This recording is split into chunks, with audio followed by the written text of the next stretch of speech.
Martin Luther King said, "Freedom is never voluntarily given by the oppressor. It must be demanded by the oppressed." In the same way, social justice will not be voluntarily given by the so-called upper class. It has to be demanded and fought for by the people who are oppressed. There is a movement and party in India which has continuously fought and stood up for the rights of the backward and oppressed communities of the country: the Dravidian movement and DMK party. The movement's contribution to the continuous struggle for social justice in all spheres is undeniable. To understand the contribution of the Dravidian movement towards achieving social justice, we will have to go back to its roots, the Justice Party. The party was originally formed for securing the education and employment rights of non-Brahmins in the then Madras presidency. After being voted into power in 1920, the party took various measures to implement reservation for the well-being of the oppressed and depressed communities in the state. Due to the various efforts and measures taken by the Justice Party, the communal GO, a first of its kind in the country, was passed and implemented in 1925, which gave representation to the backward and oppressed communities in matters of education and employment. Thus was born the affirmative action for the upliftment of backward classes in India.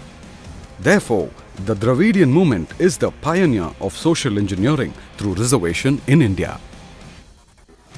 When the Constitution of India came into force in 1950, the communal GO, which was already in vogue, was under legal threat. The upper caste, using a legal loophole in the Constitution, tried to demolish the rights of the backward class that the communal GO guaranteed. The court had held reservations to be unconstitutional in case of State of Madras versus Champaram Durai Raj. The people of Tamil Nadu rose up in a statewide protest against this act by the upper castes. Tandai Periyar played a vital role in this agitation and demanded for necessary amendments in the constitution to safeguard the reservations.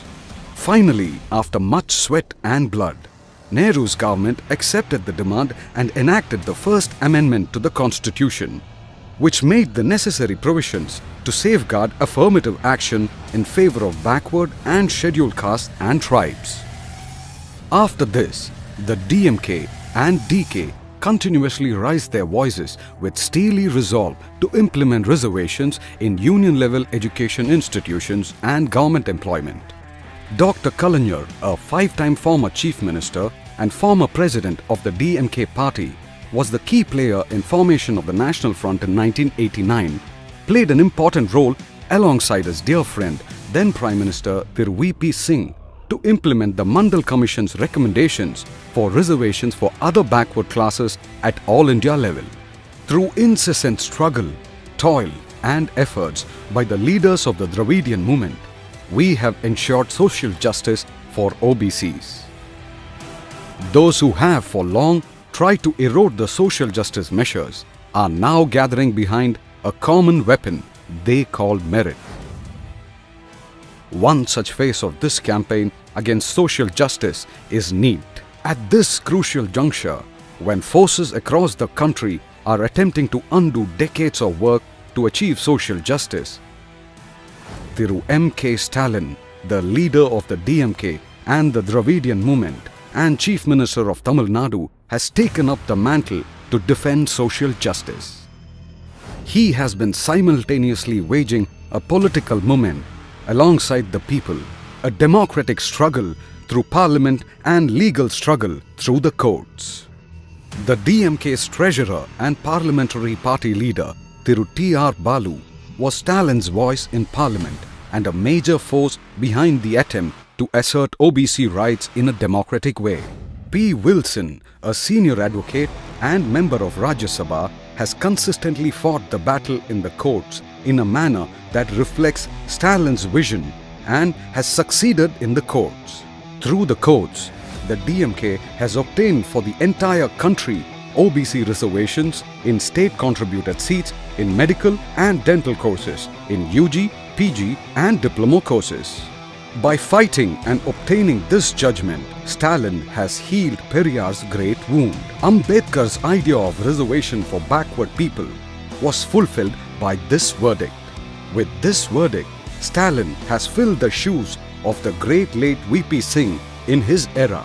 With this judgment, Stalin has become a role model leader for the Indian subcontinent like Perarinyar Anna.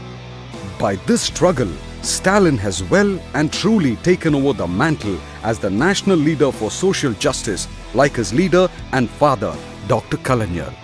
In the second decade of the 21st century, M.K. Stalin has displaced the darkness that threatened to engulf the socially backward classes and has shined as a beacon of light that gives the people of backward communities hope.